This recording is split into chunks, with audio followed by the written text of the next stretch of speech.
Mark Esper, the former U.S. Defense Secretary, kind enough to join us.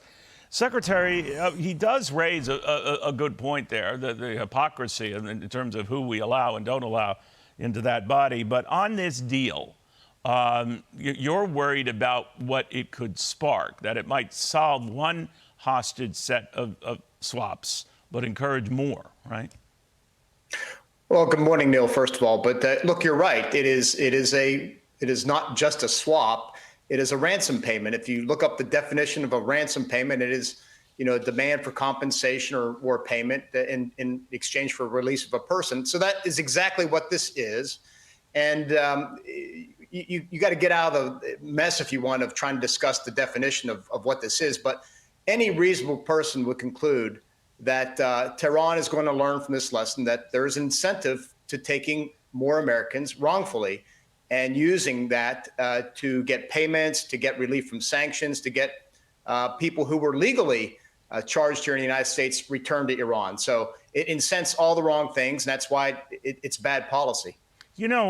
Secretary, I can't imagine that we offered a deal like this to the Iranians and saying, all right, this $6 billion better be for humanitarian purposes, and only humanitarian purposes. It would be like me telling my son when he's at college, this money is not to go to any bars.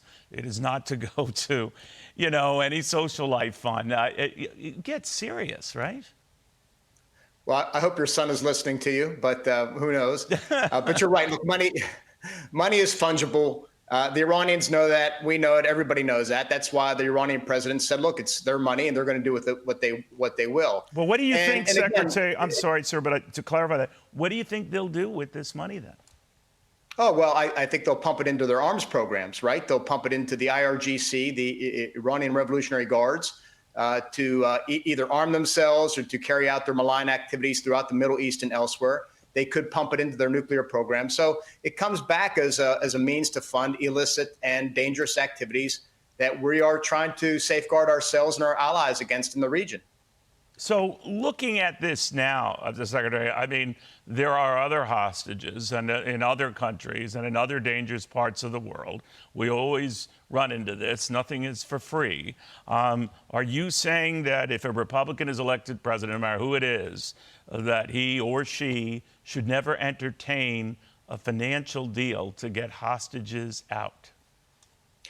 Generally, no. There are always exceptions, right? There may be an extreme case, so you never want to take that off the table. But look, I think we've come to accept uncomfortably, if you will, prisoner swaps, right? And typically they're lopsided. You look at the Victor Bout, Brittany Griner swap. You look at this one. You look at others. Typically, they release people who were wrongfully detained or charged on minor things, and we release people who are, international criminals. Or in the case of these Iranians, who are taking American technology back to Iran to put, in one case at least, into their technology. So look, I think swaps are one thing.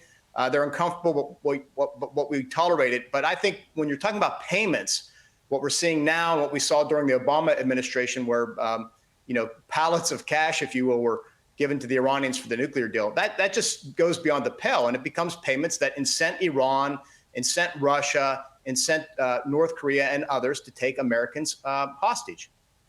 Secretary, thank you very much. Very good seeing you again. It is worrisome, to put it mildly. Hey, Sean Hannity here. Hey, click here to subscribe to Fox News YouTube page and catch our hottest interviews and most compelling analysis. You will not get it anywhere else.